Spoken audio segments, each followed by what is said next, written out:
요한복음 4장 함께 찾겠습니다. 요한복음 4장 31절부터 33절 말씀.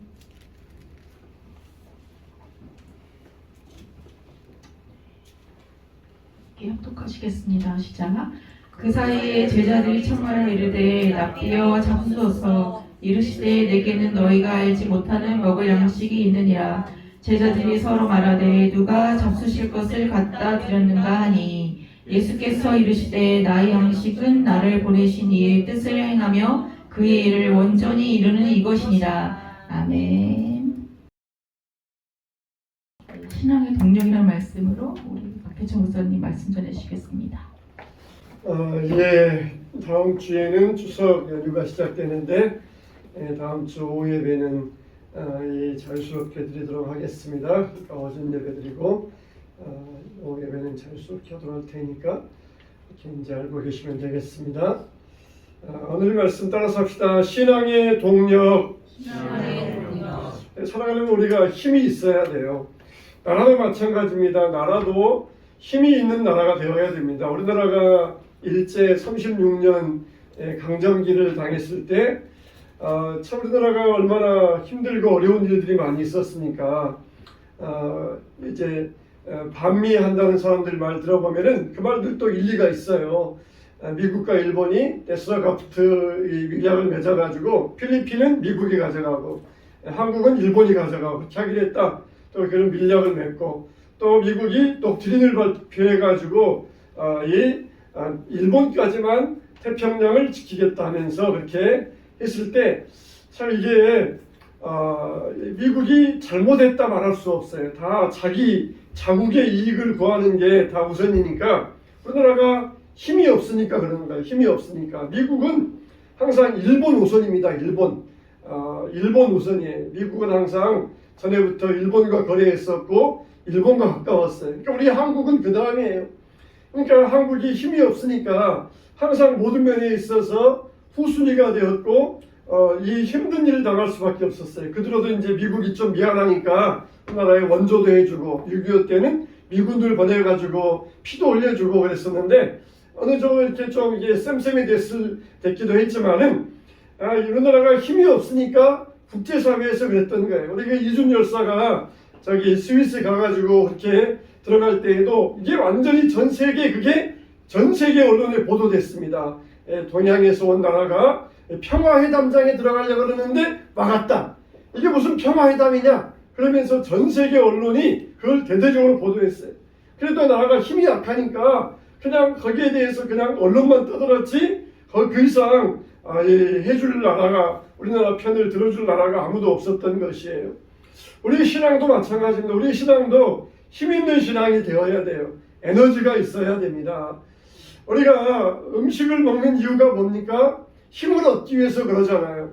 아무리 천하장사를 할지라도 일주일 굶으면은 힘을 쓸 수가 없어요.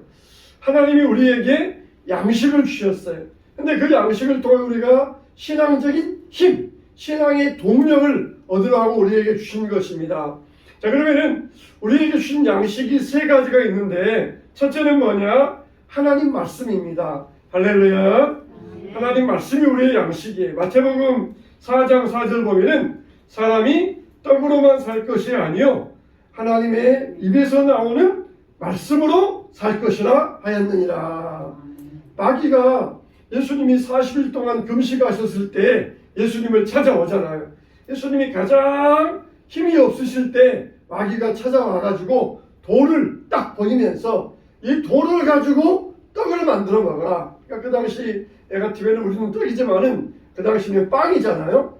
빵을 만들어 먹어라. 떡을 만들어 먹어라. 그렇게 딱 예수님을 유혹했어요. 여러분 금식해보지 않으셨습니까? 금식해보면은 그냥 이거저거 먹을 생각만 나요. 그래서 어떤 학생은 금식하면서 다 적어봤대요. 먹고 싶은 게 뭔가 수첩에 적어봤어요. 그러면서 금식 끝나기만 하면 이걸 먹어야 되겠다. 그러니까 금식하면은 온통 먹을 것만 생각나요. 전에는 별로 맛이 없어서 안 먹었는데 금식할 때는 유난히도 그 음식이 먹고 싶어지는 그런 때가 있어요. 이렇게 사람이 금식하면은 음식이 얼마나 먹고 싶은지 모릅니다. 그런데 40일 동안 굶주린 예수님을 사탄이 찾아와가지고 먹어라. 그러니까 얼마나 이건 친절한 이야기입니까? 사탄은 얼마나 이렇게 친절하게 다가오는지 몰라요. 그러니까 우리가 외국에 나가서도 친절하게 다가오는 사람을 제일 조심해야 된다 그래요. 사탄은 얼마나 친절하게 와가지고 배고프지, 아유 힘들어 아주 얼마나 힘들겠어. 그러면서 굉장히 생각해 주는 척하면서 다가와가지고 예수님의 이 원칙을 무너뜨리려고 했던 것입니다. 그러나 예수님께서 뭐라고 하십니까? 단호하게 사람이 떡으로만 살 것이 아니요 하나님의 입에서 나오는 모든 말씀으로 할 것이니라 그랬어요. 이거 무슨 말씀입니까? 사람이 떡으로만 살 것이 아니요 떡이 필요 없다 그 말이 아니에요. 사람이 떡을 먹어야 됩니다. 아주 우리에게 이 중요한 양식이 떡이에요. 그렇지만은 그보다 더 중요한 게 있는데 뭐냐? 바로 하나님의 말씀이라는 것입니다. 우리 몸은 떡을 먹어야 살고 우리 영혼은 하나님의 말씀을 먹어야 살 수 있다는 것이에요. 그냥 하루 세 끼 꼬박꼬박 챙겨 먹잖아요. 그러다가 한 끼만 안 먹어도 그냥 금방 그냥 쓰러질 것처럼 그 야단법석을 떨지 않습니까? 그런데 우리가 하나님 말씀은 일주일 내내 먹지 않아도 굶주림을 못 느껴요. 왜 그렇습니까? 그 영혼이 병들어 있기 때문에, 그 영혼이 죽어 있기 때문에 그래요. 죽은 사람은 아무리 맛있는 음식을 갖다가 주어도 먹지 않습니다. 제사상을 차려주면서 조상님 와서 드세요 그러지만은 결국 그거 후손들이 먹지 조상이 와서 못 먹어요. 죽은 사람은 아무리 맛있는 음식을 차려주어도 먹지 않습니다. 하나님의 말씀은 영혼의 양식이에요. 이 말씀이 꿀보다 더 단이다. 왜 그래요? 살아있으니까, 건강하니까 그 말씀이 꿀보다 더 달고 세상에 그 무엇과 비교할 수가 없다는 것입니다. 우리 영혼이 살아있어야 돼요. 우리 영혼이 건강해야 됩니다. 그래야 하나님 말씀 먹고 우리가 힘을 낼 수가 있는 것이에요. 여러분 정말 자식들이 한 끼만 안 먹어도 그냥 비상이 걸려가지고 먹어라 하는 판에 하나님 말씀 안 먹으면은 그에 대해서 얼마나 부모들이 걱정하고 있습니까? 하나님 말씀을 우리가 양식으로 삼아서 먹어야 됩니다. 그래야 우리가 신앙의 동력, 신앙의 힘을 얻고 에너지를 얻고 사탄을 대적하여서 물리치게 될 줄로 믿습니다.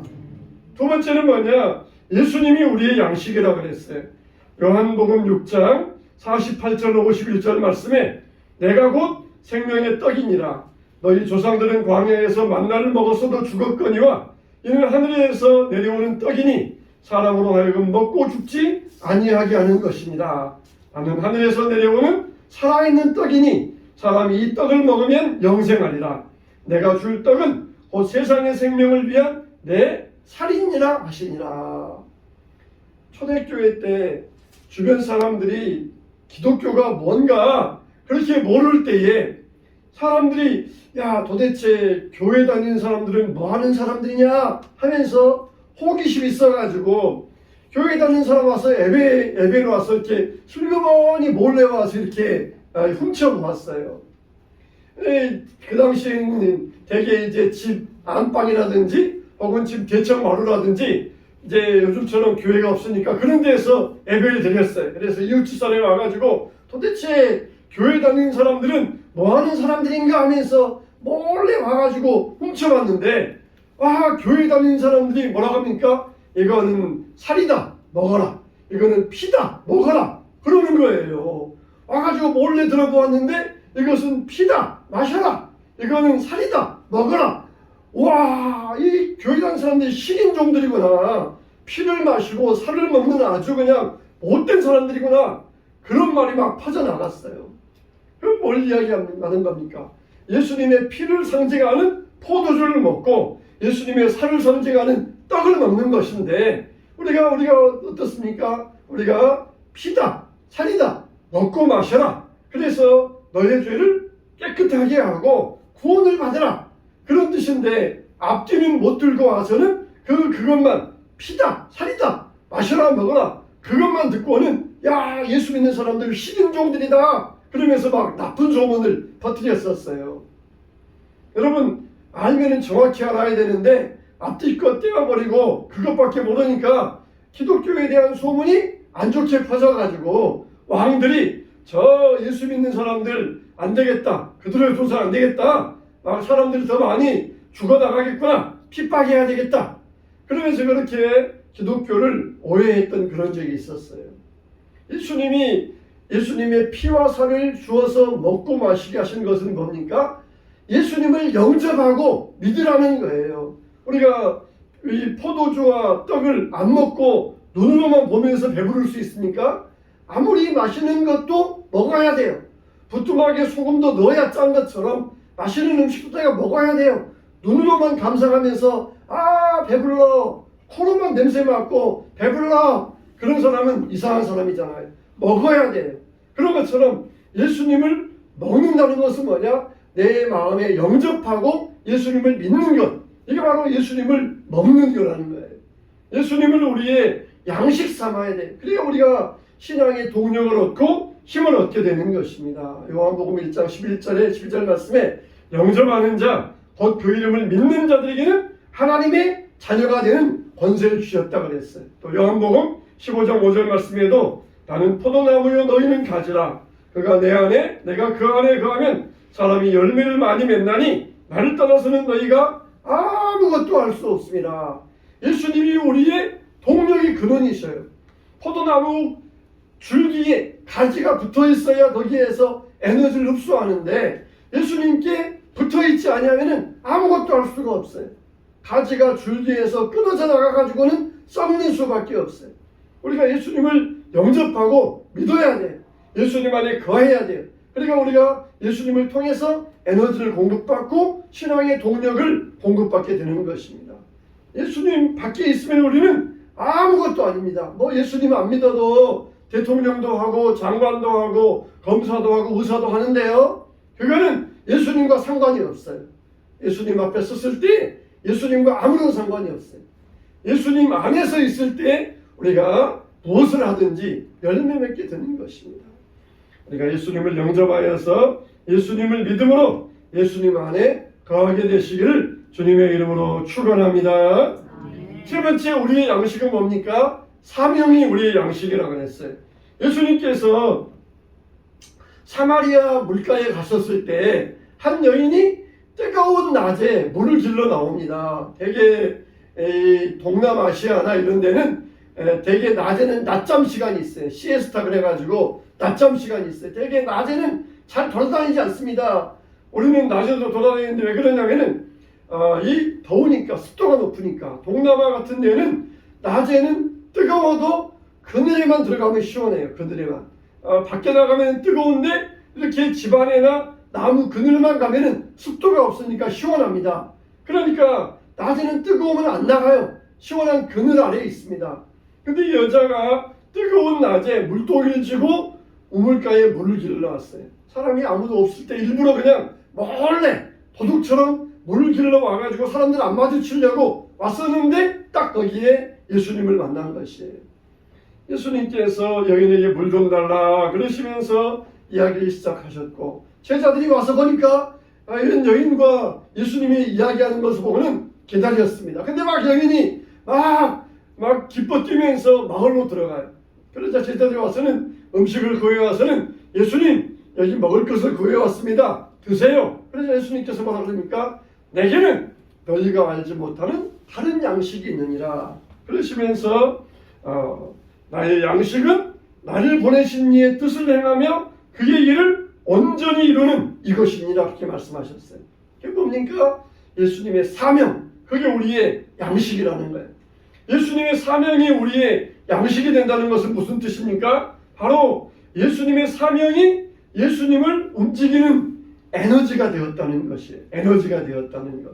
우리가 직장 생활하는 것도 마찬가지잖아요. 그냥 비실비실하면서 다 죽어가다가도 출근할 시간만 되면 그냥 힘을 내가지고 막 부산하게 움직여가지고 출근하잖아요. 왜 그렇습니까? 그게 내 살아가야 될 에너지의 근원이고 사명이기 때문에 그런 거예요. 직장 안 나가면은 돈 줄 데가 없고 돈 없으면은 굶게 되는데 당장 나가서 돈 벌어야 되니까 거기에서 내 에너지의 근원을 받아야 되니까 그렇게 거기에서 동력을 얻게 되는 거예요.